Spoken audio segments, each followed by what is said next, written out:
Good morning, good afternoon, good evening, ladies and gentlemen.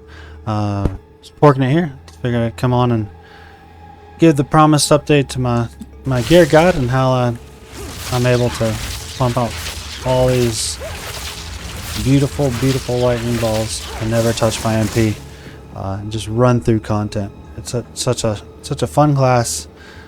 Get that dopamine overload. So we'll go over the power behind the build, the gear itself, options for changing out the build to your liking. Again, this is not a set in stone build, so if you want to change it in any way, feel free to, and it will perform just as well. We'll go over the skill tree and how to run it, show you some gameplay in real time, and go over how I avoid getting lost in its own sauce, because it's easy to get yourself trapped with this build, and it starts off as a glass cannon and then it runs into a little more beefier mode as we progress. So the first thing you want to do with this build, you're going to want to add as much penetration, energy shield, mana regen, area of effect, resist. Of course, you want your movement speed and your resist to be as high as possible. You're going to need that 35 in all three. I'm running chaos inoculation so I can avoid having to put chaos resistance in my gear. I personally only have 30% movement speed because I'm looking for my optimal feat as I move forward. You see here 30% movement speed, but it still meets all the other specs that I need. Throw the 5% on one of my relics to go into the trial, and I'm at 35, and then I outrun all the traps still easily. And of course, being 30% instead of 35 saves a little bit of money. But you can see this piece here, I was lucky enough to get some good rolls on it, so when I do resell it, it's going to fetch a little bit of money. So I'm going to go over some of the stats that you want to make this happen. As you can see here, I'm spamming my lightning balls, spamming jump. Nothing touches my MP. If you can manage to get around 400 MP, these are non-negotiables. You want to get that mana mana regen up as high as possible, so you don't get stuck without MP when your cast on crit goes off. No matter what amulet you run, I'm running the Everlasting Gaze as our amulet. I got this from a drop one night in the middle of the night. I got up and decided to play for a couple hours at 3 a.m. and it fell. But you can plug any amulet that you want in here. The kicker is always allocate Frazzled. It's going to cost you a little bit of delirium items, and we'll show you how to do that if you're not familiar as we go over the gear guide. But another must, offhanding Malice is great for boosting that critical hit chance. Oh man, this build is all about around criticals, and having Malice up with your area boosted gems and stats is going to be huge. I know the focus is nice. I loved the focus life, but I needed spirit, and I watched the Rage video and he talked about Malice, so I was using it was the ice staff. Can't remember the name of it, but the other spirit scepter option, and Malice being full-time, boosting that the stats for cast on crit is amazing. I'm personally running the Warrior Invictus Grand Regalia. To me, it's amazing because I can not only plug all my most of the resistances in the body, as well as give me all the spirit that I need to run this entire build. So for me personally, this body is a must. You don't need some of the skills I'm going to show you that I run. It's just a quality of life thing. At the time that I got this body, it only cost me 4 div, but when you're running this game for long, 4 div isn't too much to ask for. The Maligaro's Virtuosity Fine Bracers, that critical damage bonus is huge. You'll notice with these two pieces here, the setback is I'm going to need 73 dexterity, and for the body I'm going to need 51 dexterity or 51 strength. with the roll on my Scepter here, I got 20% less reduction, so it's a little bit higher at base to use these pieces to just change out your nodes. It is a little setback as far as your desire to 1 MP, because with Chaos Inoculation, strength does you absolutely no good. We don't really care too much about evasion, because we're going to be jumping, and evasion is pretty solid as it is. The goal for us is to keep our distance anyway, so it's not a huge hit to what we're doing. You're not going to see it. Personally, I run the Xerxes Genesis Heavy Belt. Not only does it give me 3 charm slots, which I got lucky on that roll, so if you can manage to get this with 3 charm slots, it allows you to run your golden charm for more loot when you kill a rare, your stone charm and thawing charm, which are the 2 most tedious moves in the game, especially for this build, because you're going to get trapped in a swarm of everything now or later, especially doing maps. So it's gonna happen. You are gonna get swarmed. You are gonna get punched in the face multiple times, and having that momentary stun immunity so you can get out of that crowd is huge. Of course, the golden charm is just quality of life thing. You don't need that. So if you get a lesser roll, I believe it either comes with 1 charm slot or 2. So if you get the 1 for safety wise, you're gonna want to run the thawing charm and the stone charm. It's just an absolute must. The 17 strength allows you to put those 3 nodes back into intelligence for your requirements on your body.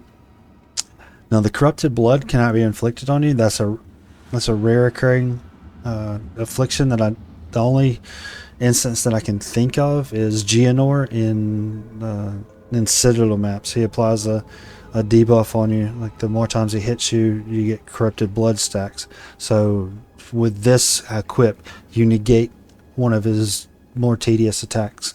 Of course, 28% increased charm uses and 50% of charges used for charms don't really affect you.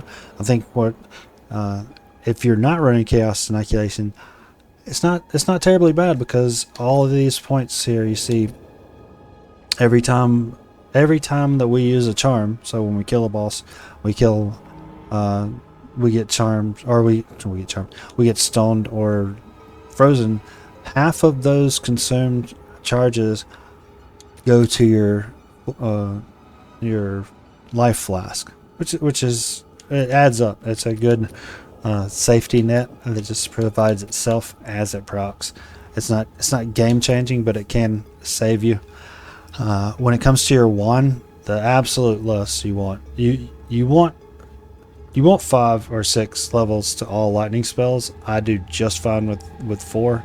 I was doing okay with 3, but yeah, the biggest thing you want is higher plus level to all your lightning spell skills. If you don't craft with that stat on it as one of your first 3 stats that you get from crafting, I just automatically break it down. To me, wands are absolute, wands and staffs are useless without the plus to level. Of course, you want your mana regen, because our goal here is to get as much mana regen as we can, so that we can hit that tier of getting our 400 mana a second. The more spell damage, of course. You see, this is not in any way an amazing wand. If I check the value of it now, I believe it's probably going to tell me it's dirt cheap. So we'll check it without, let's see, let's check it without the extra fire damage and see. Yeah, well, this one's saying 2 div, so, but don't believe that, because it's 2 div, but it's also 100% plus on the spell damages. The skill levels are higher maxed here. The regeneration is at minimum 20 plus on some of these, and the gain mana per kill is like twice. So even though the basic search with the overlay is telling me that it's 2 divine, it's probably closer to 1 or like 80 exalt. Still manageable to get, but this, like most of my gear, is self-crafted. So as you're going through the levels, picking up those attuned wands, picking up those gold rings, those feathered tiaras, those winged sandals, the advanced lot of sandals in this case that I got. I bought these because I needed cold resist to slot in here to make it 36. So with this body, all you need then is 35% and all resist. I have +1 from skill tree and gem somewhere, so you might not have that. But here we have, we just need 36 for all 3 pieces. I wanted to force them in on the head and the feet so that I avoided putting them on the jewelry. That way, in the event that one day I get an ingenuity belt, it's not ruining the rest of my gear that I have and making me replace everything. So now with the ingenuity belt, it's only going to replace the rings and what stats I want to put on them to reach those caps. I'll have a video link below where the theory and the testing shows 100. You want 150 rarity on items found. That coffee is sticking to the back of my throat. I apologize for that, guys. You want 150 item rarity, and to cap your ability to gain items. That's why we have the 30 force on the feet. But if you're gonna spend a lot of money, you can get 55 on the ring and then throw the other 30 on the feet. It just depends on your choice. The biggest thing you want, of course, is access to mana and energy shield if you can come across it. But mana.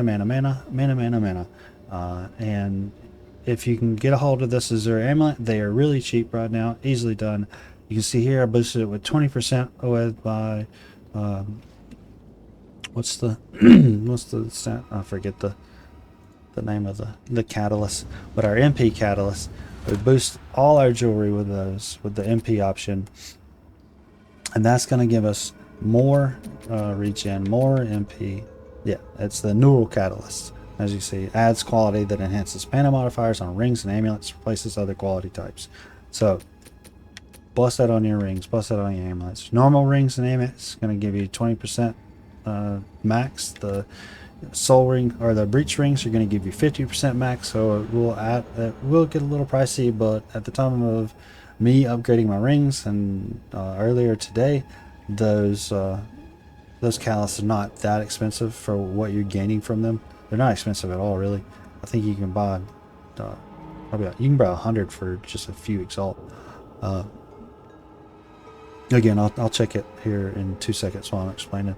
But you see the boost on this here is 189 maximum mana. It's 126.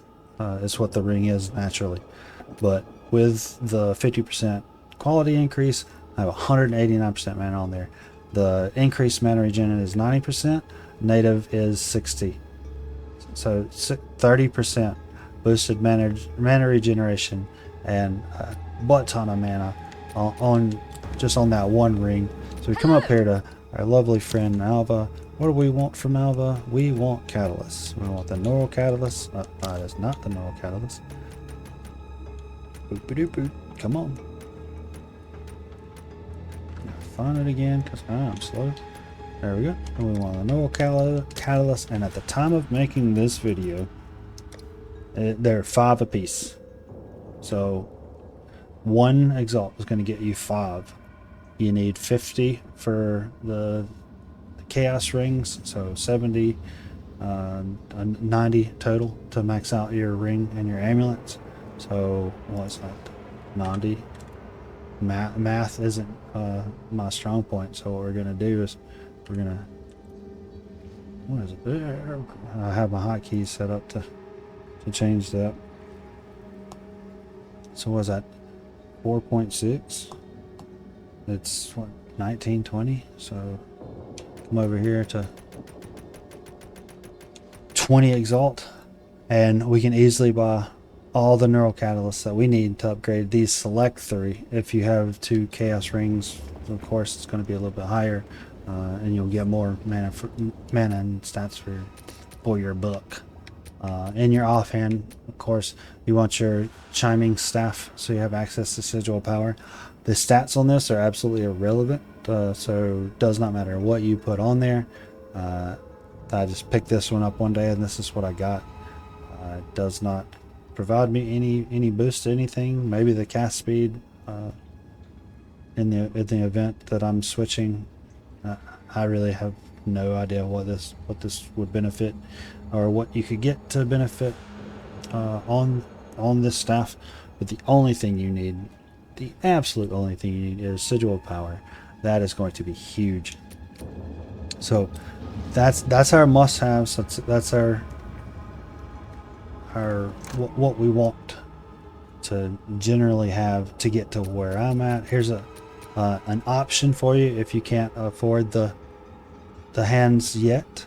The cast speed being down can be unfortunate, but the Dodre's Tenure Stitch gloves, you get a little bit of energy shield for your survivability, so I think it boosts me up to about 400 or 500. You get more intelligence. You no longer need the high dex costs for the hands and the strength costs, so you get more intelligence, which will feed into your damage output, more survivability. The cast speed is going to be completely up to you, and when I show you the playstyle I use, cast speed can either be how you use it, or slower cast speed could be how you use it. I find slower cast speed sometimes is a lifesaver, and faster cast speeds in other scenarios is ideal. So it's going to be 100% up to how you play with it. So now looking at the gear, you can always substitute out for your resistances and movement speed. It doesn't have to be perfect like cap. As you can see here, I run 30. It's easy to cap those. If you take out this body and now you have maybe you even change out the belt for a rare belt, you can throw more resistance at that. But 3 pieces getting the 100 and what is it, 135 that you need, because at max level, after you finish all your trials and stuff, or not trials, your scenes, oh lord, after you finish all the acts, once you finish all your acts, then you're gonna have -30 in all, as a sorceress, that is. You're gonna have -30, because with your skill tree you're gonna get bonuses. That's -35 total. So what you're gonna want with gear is 135 stat bonuses on your gear. So it's 135 3. If you put, so you're looking at 45 stat resist on 3 pieces of gear with 3 on each. That is astronomically expensive. To, like, for feet it's impossible. Well, you can, but you're not going to get rarity. To slam all 3 resists, to have them all 40 plus, and then the body doing the same, the head doing the same. Just 2, this head alone is gonna be multiple divines. These feet without max stats like where they need to be is gonna be like a few divines itself. So you're talking about slamming 3 40s? Absolutely not. So this body not only makes it more convenient to gear and meet your requirements, in my opinion, but it makes you more powerful, more tankier, because of the spirit and what I'm going to show you I do with it. So this body is huge. For 4 to 5 div, when I bought it, it might be higher now, I'm not 100% sure. Let's check it out. So right now, this body, it's going for 6. It's going for 6. So it's still overall, if you're crafting your own gear and you pick this up, and you can pick this up, then it'll save you a lot of money. Because if you slam in 3 on this, on your feet, that's good 20 div alone. So 35% movement speed and slammed with 3 40 plus resists, which is redonkulous to even think of like doing. Like this, a 40 and a 36 was, holy crap. Like I'm sad that I didn't get the 2 slots, like, because now I got to do it again to try to get like 2 slots on it. So yeah, it adds up. But this body right here, it saves you money, and again, opens up the door for the skills that we're going to use for this build. So that's the gear. Again, you can change it out as you want. Like it's not 100% in stone. So we'll come over here to the skill guide, and I'll explain the gems, how I have them set up. It's usually pretty common across the board on what you would do with your skills and what gems best affect them. But we'll start off here at Mana Drain. Nothing needed. It is a lifesaver in the event you have a boss that's sucking your mana, but that's why I go for that one in particular. It gives you an out. Doesn't matter. At my current place, it's very niche. Like I don't find myself pulling mana from bosses as much as I did as I was leveling. Malice, of course, emits an aura that continuously inflicts critical weakness on enemies in your presence. So that's huge. And then you boost your area with your gems slotted in the skill tree. I'll show you. Again, those can be either super expensive or super cheap. Depends on what deals you find, if you craft them yourself, or if you settle for just a little bit lower. So Sigil of Power, I have it set up with Ingenuity for increased cooldown recovery rate. This helps me jump faster. For our blink, you use Sigil Power, which forces you into your second gear set where we can use blink. So don't worry about blink being there. You're going to have access to your roll. I wouldn't set you up to not have that, because you will die. But having this increases the cooldown recovery rate, so you can get blink back a little bit faster while you're standing in that. If you blink into it and use it again. As well as some other things that we're going to do while inside of our Sigil of Power. Unbreakable being one of them. For crowds and hordes, dropping down your Unbreakable to your Sigil of Power to get out with your blink is now going to boost you 200% stun threshold. So while you're getting punched in the face, you can take a little bit of a threshold and maybe not get stunned as quickly or easily. Less movement speed penalty while using supported skills. I just have it slotted. It's not the end of the world. Sometimes using Sigil of Power does slow me down. I'm not 100% sure where that's coming from, so I'll have it slotted here instead of up here in Malice or Mana Drain. Again, it's up to you where you put it. It's not needed, not necessary, but I highly recommend you put an Unbreakable in your Sigil of Power. 100%. Blink is going to be an absolute must-have. Not only does it get you out of tight spots where you can't roll through body blocks, but when you're doing trials later on, especially the trials of Sekimus, being able to teleport to those higher ledges and across gaps really, really helps, especially when you're trying to get past enemies that will range attack you, knock that honor down really fast. Mainly the giants in the fourth trial, which do that massive slam. You can't run through them. They'll body block you. There's no way to roll through them. There's no way to run around them in those tiny corridors. So blinking through them is an absolute must. You avoid their slam. You can come behind them, kill them that way. It's a huge gap, a distance maker, so you can put a large gap between you and enemies easily. So if something's fast, you can blink behind it, jump to your balls. You can be a little more mobile. But blink is a huge must. So in that tight situation, drop down your sigil of power, blink across the room, easy day. Let's see here. Ball of lightning is just a key to this. It doesn't your build doesn't work without it, right? So fling a ball of lightning. So we're gonna have unleash for 50% less damage when reoccurring. Supported spells gain a seal every 20 seconds. So it's that output where it doubles shots and just keeps spreading hate and malice. Supported skills have 25% more cast speed.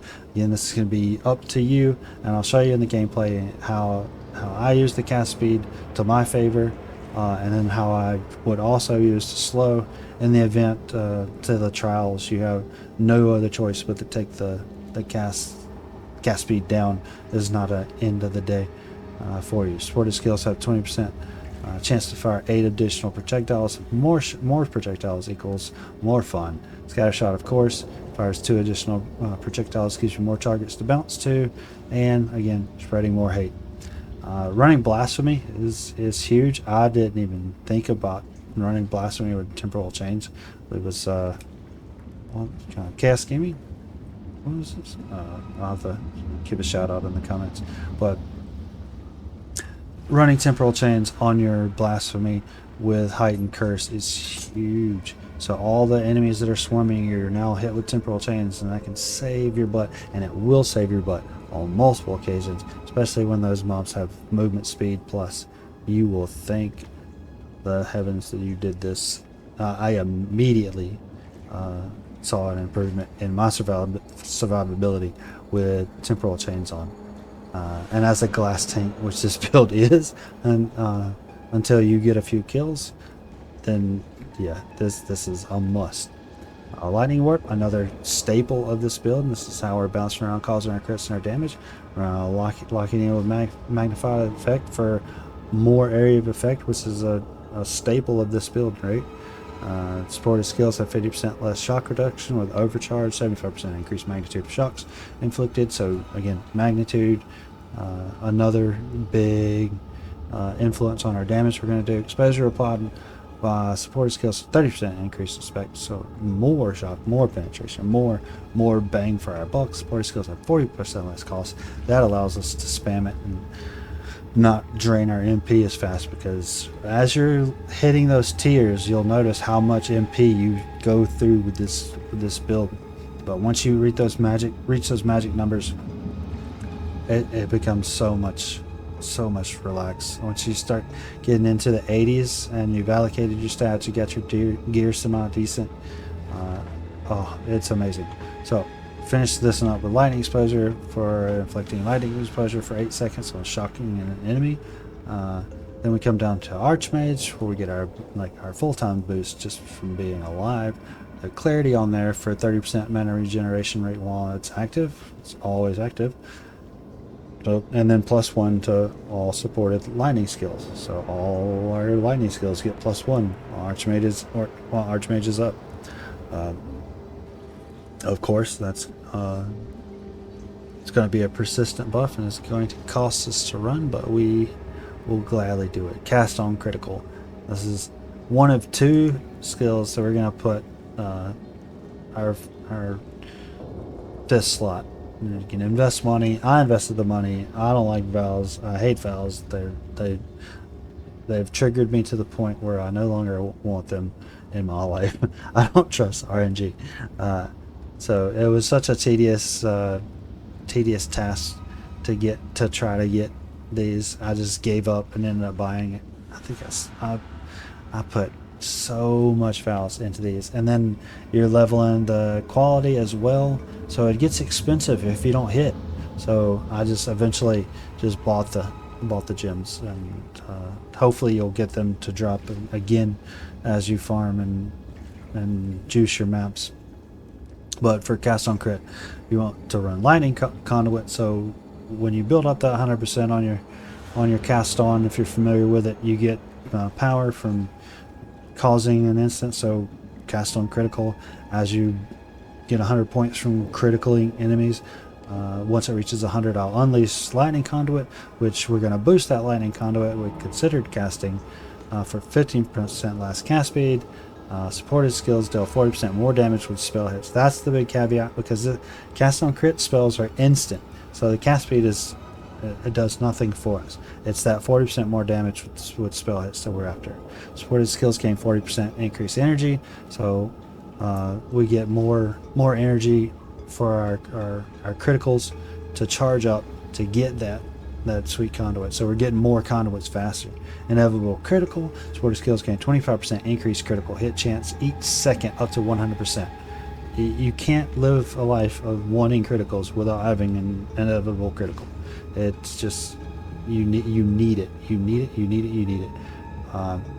And this is going to cost you a lot of MP the more crits you get, because every time this pops off, it's gonna yank.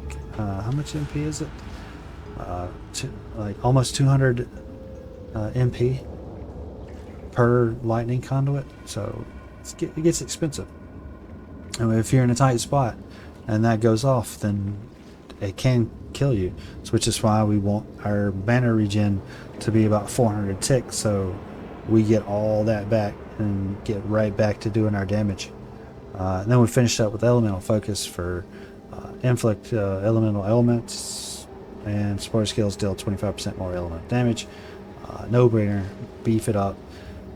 Our own personal curse, we get conductivity. It's a little expensive to throw down, but again, our mana regen gets us back in the game for that. So dropping 250 at the beginning of a fight is nothing when we get it all back in 1 second. Curse zones from support skills erupt after 30% delay. I like to run this focus curse, as well as the impending doom. So the blast when curses triggers doom blast when curses from supported skills expire. This is not a very long curse, as is most curses. So when they expire on these enemies, if they're still standing, boom. That's all I can say. Now, these two are almost optional, but at the same time not optional to me.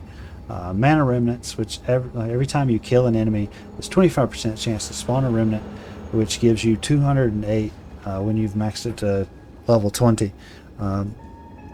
208 mana. Again, I don't have any of these skills to 20 yet. They're all 19. All my skills are 19. As you level, easy to get to your stats to 19. I have yet to have a 20 drop, but I'm excited to make this even beefier.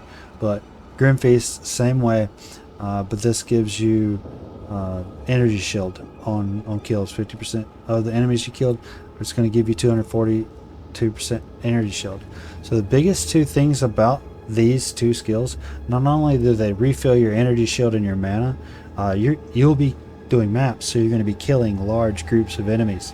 So as you kill these enemies, you're going to run out of mana. You're going to run out of energy shield.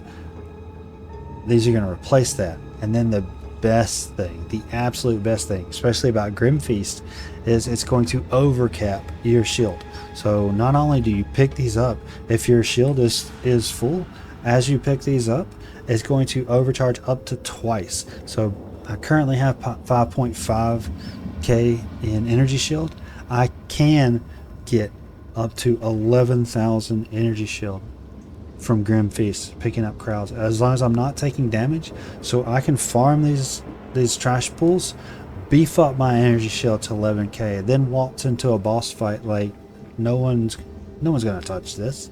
So walking into a boss fight or something big around your map with 11,000 energy shield it's such a wiggle room for error. So these two are absolute must. And of course, Mana Remnants does the same thing, overcapping mana, but it's harder to find yourself with low mana. Or with capped mana when you're doing this, because you're constantly using your mana to kill the mobs. So, but it is possible to double up your mana, so we can go from 1.8 to 3.6 if we hit a lick. But that's That's almost impossible to do. So then we come down here to our passive skill, our passive tree, and you can see, you can pull it up here. Just the standard up the left, get that energy shield. I'm gonna switch back and show you this in the game. I just feel like it's easier to display in the game. So come over here to our passives. We want to come up the left side, giving ourselves all the energy shield we can. Again, these are all going to be personal choices in some aspects of what you want to slot and what you prioritize as you level. More energy shield is going to make you more tanky, which with Chaos Inoculation you're going to absolutely need as much energy shield as you can get. This is going to set your HP to 1. You're be immune to chaos damage, which is huge, especially in maps. So a little less now, I think, because the towers changed, so we don't have those tedious snake summoners. The purple snakes, you can now eat those. But coming down to get the lightning damage, picking up nodes on your way, we're going to get plenty of these jewel slots. So as you see here, I got 20% increased maximum energy shield, 5% increased mana regenerate, faster start of energy shield, and 6% of that goes to stun threshold. These aren't perfect tier gems by any means, but they're going to be great. Those meta skills gain 13% increased energy. Again, 20% is usually the cap for the slots, so you can easily save a little money and still get solid performance by just going down, being willing to take 15% to 20. And I'll show you frizzled while we're here. I can't remember by looking at it. I think it's here. It's Summers. All right, so there it is. It's highlighted because we have it on our neck. This is what we're putting into our neck. 15% increased mana generation and 30% increased magnitude of shock you inflict. Huge. Huge for your damage. Huge.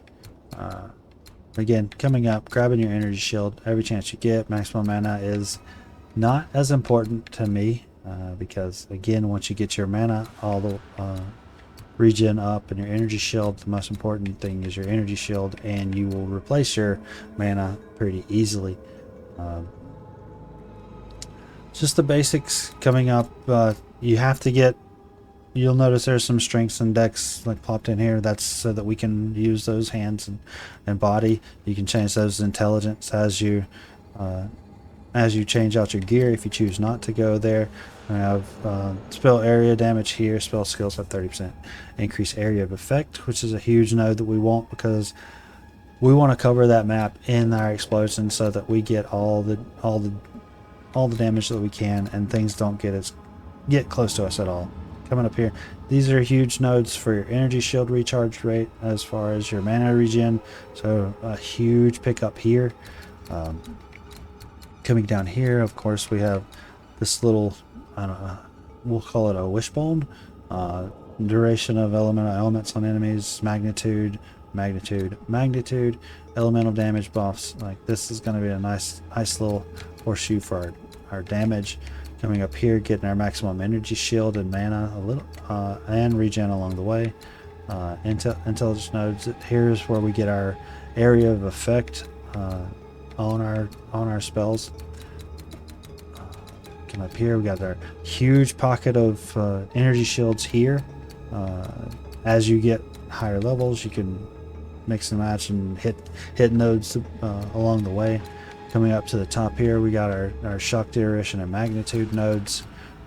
More bang for our buck. Picking up the critical hit chance for spells here, making it more likely that we hit those crits, right?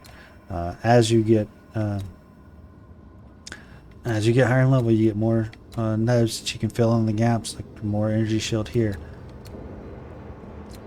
Critical spell damage bonus is not necessary as much because of these hands. We have 300% critical damage bonus. Huge for saving up nodes. We got critical damage bonus here as well as critical hit chance, getting us as much bang as we want. Now here's a popular path here that I've done a little different than some people.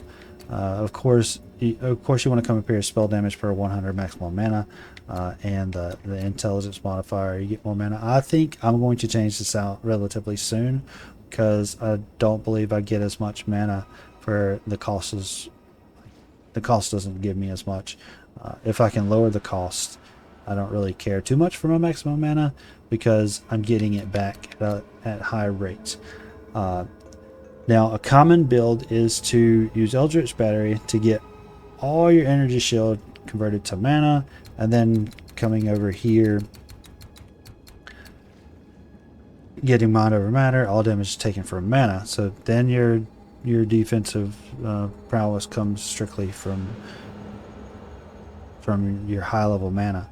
But from my build and the way I have it set up, I can't see how this is in any way feasible, because with these two skills active, I gain somewhere around 2,000 mana. Not 2,000, 200 to 300 mana total by switching my energy shield over, whereas like my energy shield is 5,000 and able to double from the skills that I have. Again, it's going to be your build, how you want it. This is strictly how I've done it and how I survive. But those are playable options. Where's there's a node somewhere around here. Gives us damage for our intelligence. I thought, did they change it to mana? I could have swore that used to be intelligence. Maybe I'm blind. Well, we get high level intelligence here. Oh, it's down here, isn't it? It's somewhere. I swear there's a node somewhere that gives us more damage based on our intelligence.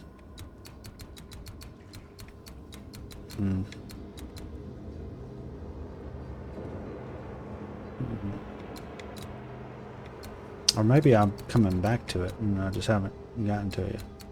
It's somewhere. I feel bad for not being able to find it off the rip.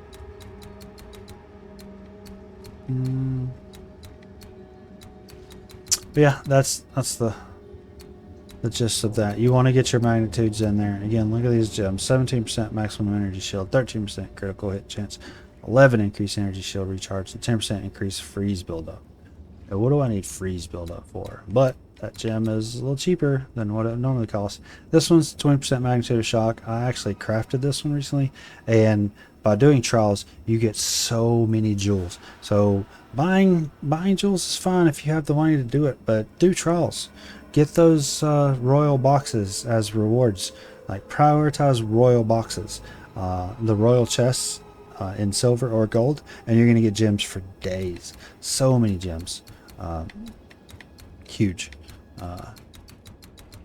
That's our skill tree. That's how I personally set it up. Again, it's up to you and how you want to set it up.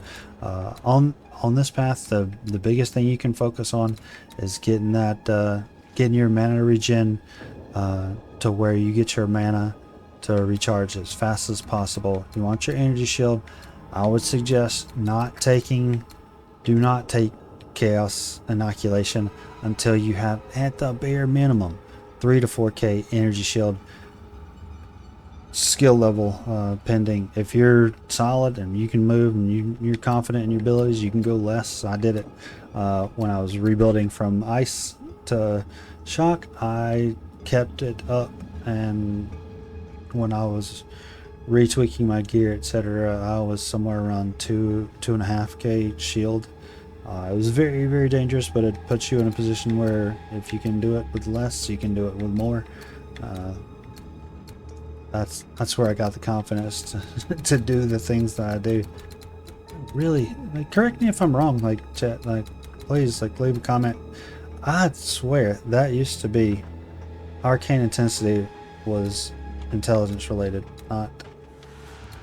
not mana related. But intelligence is going to be your boost to mana. So the more intelligence you have, the more mana you're going to get, of course. But I could, if you would have had me risk it all for that biscuit. Ah, there we go. I knew it was somewhere. Pure power. 2% increased lightning damage for 10 intelligence. Oh my lord. Yeah, definitely a thing. So boost that intelligence. And these nodes are the highest intelligence, especially this one. 25 intelligence. Not going to find a better sweet spot for intelligence. 8 on each side, coming up to the top. The highest maximum energy shield node on the tree that I can find. As also surrounded by 15s, which are the average energy shield nodes. 10 being pretty good, but 15 is the cookie. And that'll do it as far as the skill tree and what to focus on. Again, completely up to you how you tweak it, what fits your needs the best. So we'll show you what I mean by some of the gameplay and how I handle certain scenarios. So let's come over here and grab a map. How we play it and how we utilize it. I'm going to use one of these corrupted maps to get in there and maybe get some loot and get some experience as well. Took some hard L's recently trying to clear the, where was it? The creek. This creek right here was just absolutely nuts. Every attempt I made was just, they did not want me to get here. Making our way over here to the Citadel failure. I'll record a video of that as I get there, but we'll try out Sandspit, show you what I mean with how I handle my balls. Yeah, I said it. So let's get in here. We'll do a quick little how-to with some live action. Alright, nice easy level. So of course when I throw your balls, jump to them. You see that large ring on the outside? That's the area of my blind. It could be bigger as I get better gems to spread that. We can hit the whole map. Oh, we're jumping through. We get hell lag. So again, whenever we get lag, just back into our player menu, pause the game, let it sit for a little bit, and let your machine catch up in the background. As long as you're by yourself, that instance will be paused. So again, now that the pucker effector's gone and we can handle it, we're just going to throw balls into that crowd and bounce through them. And then in there, we got balls all over the place. One tactic is to jump to your balls, and that's fun in some scenarios, but that's terribly dangerous in others, right? So these guys, we can throw our balls and outrange them and play it safely. We can throw our balls through them, and this is the biggest difference between having fast speed and slow speed. So easy mobs here, track bombs, like bouncing through them, get your damage up. We can have slow, so the slower speed means our balls don't reach the targets as fast and don't cause us to be in the crowd when we reach our orbs, right? So we can plan our play style a little more accordingly to pop our balls ahead of the crowd and get out a lot faster than being swarmed. Sometimes that's not, that doesn't play out. Depends on how fast the enemies are.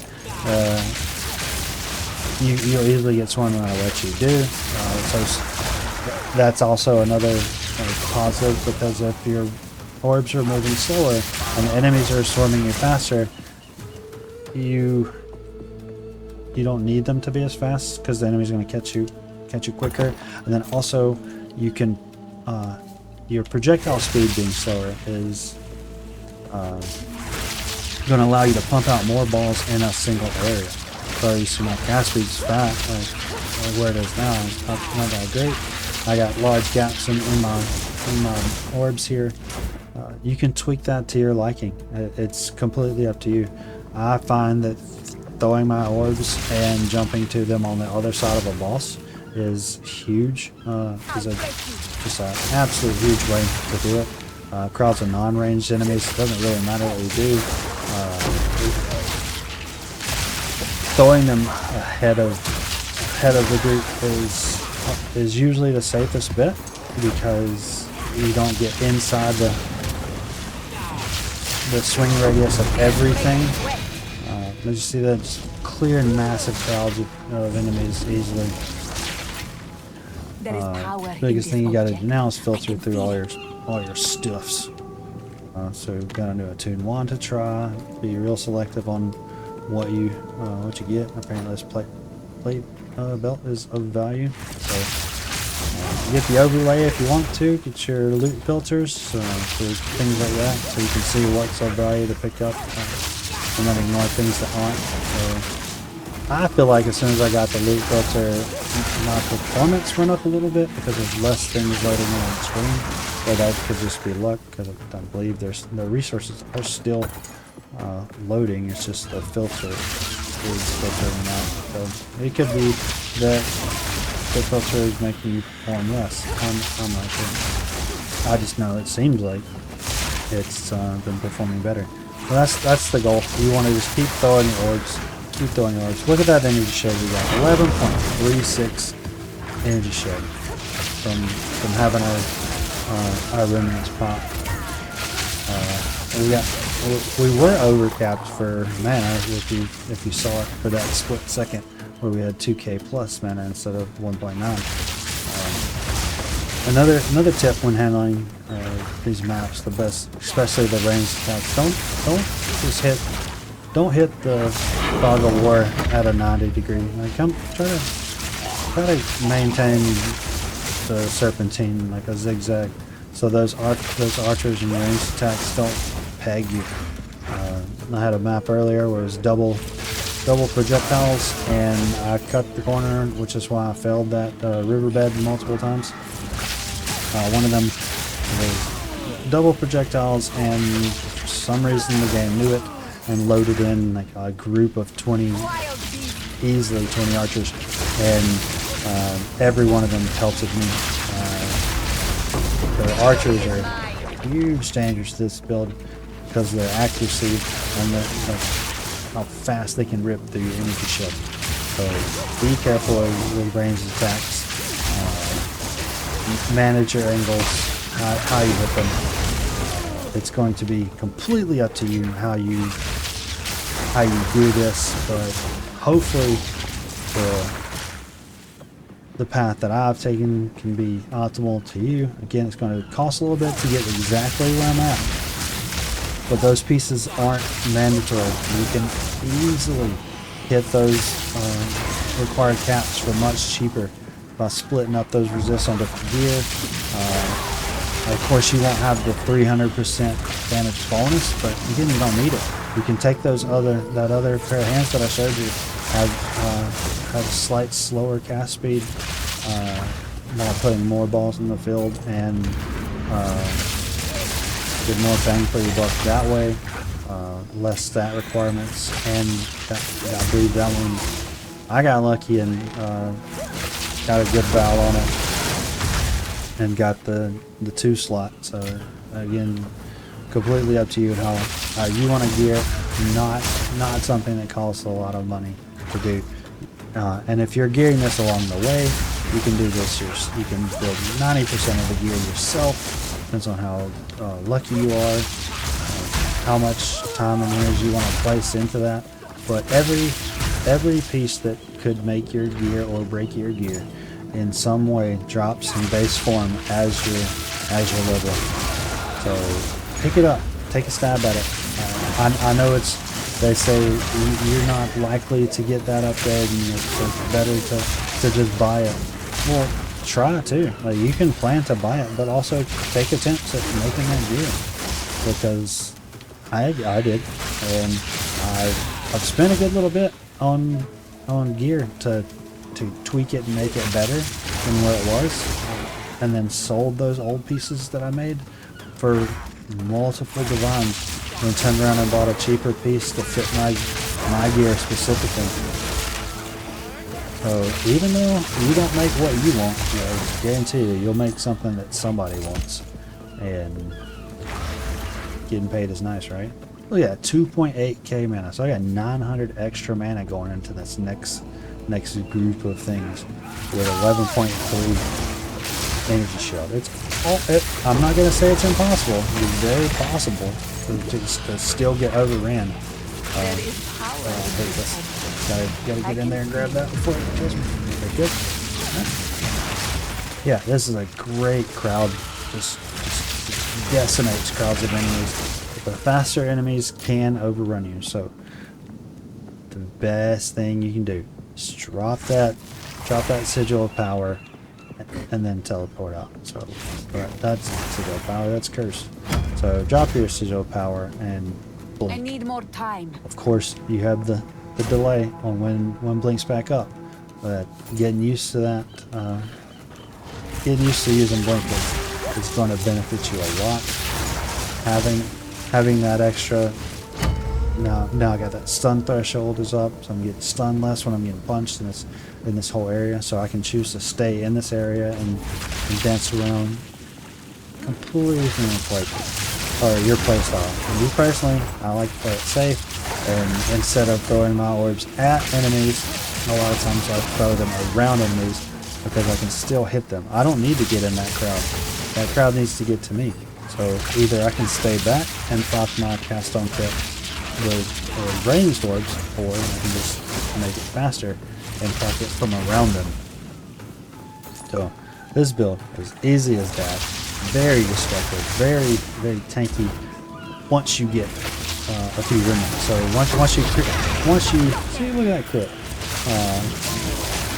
One-shotting bosses is just, but again, very dangerous. If you let it be dangerous, you can easily get overwhelmed with this build if you're not careful. Take it out for a spin, try it out, learn how you play.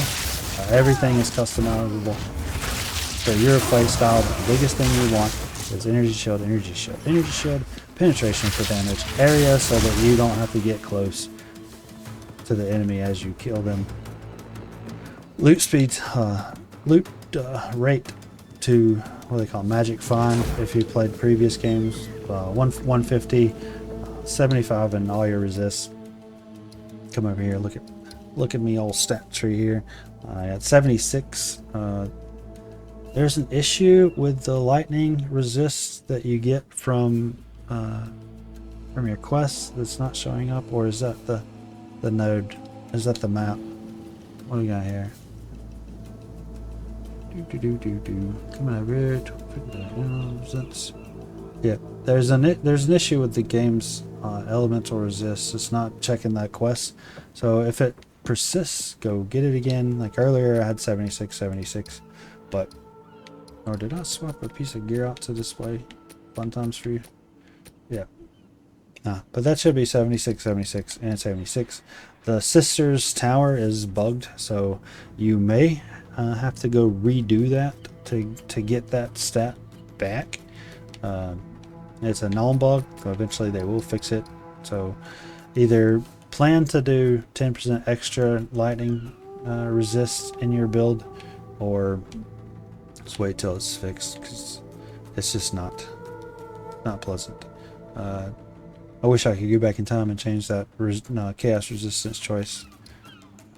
But yeah, you see here, we got 469 mana recovery per second. 400 is where we want to be at. But that's because we switched into our sigil of power and we have buffs up. I'm just speaking like basic 400, and then all these buffs will raise that for you. Evasion absolutely doesn't matter. 70%, 76% in all our stats. Flasks again at this point in my playstyle, my flasks are absolutely redundant. But as you level, those flasks are going to be huge, especially that mana flask. So get you a good flask that recovers over time. Put it on a button that you can easily get to, and then as you're throwing your orbs out and warping to them, you can spam your mana flask, and if you're spamming your mana flask, it's not going to use any extra charge. It's not like you're going to drink 7 mana flasks and run out of mana flask. It's only going to use your mana flask when you physically can recover mana from your flask. So spam it, just spam it, and then let it fill up what it needs as it goes in those tight situations. But you definitely always want to have that mana button. If you look on my screen, I have it set to 2 different places. And that's the factory where it was, where I get used to it, as well as to the A button or the X button. And I had it that way just in case muscle memory took over, and instead of going for the X, I went for the right button and ended up missing it. But now it's to the point where I'm used to it again, but I'm also I don't use it anymore. So now I'm becoming less likely to use my flask. So when it comes to needing it in a pinch, I don't jump to it as fast. But I also have 2 buttons, so that danger of muscle memory is less. So now we've killed everything in the zone. I can go back and pick all this good loot up, break it down, and exit. Hope this guide was a little informational for you guys. Let's show how I play and the suggestions on what you can do to change it to match how you play. Again, love this class, love this build. Please like, follow, hit me up in game if you have any questions. If you need any help with anything, trying to boost the community is one of my key desires in doing this. And I love meeting new people, love helping new players. So please always hit me up with questions, concerns, comments on what type of video you want to see, any questions you have in game. I'll try to work them out. You give me ideas to post and I'll answer your questions the best I can, guys. Thanks again. See you around the game. Have a lovely day.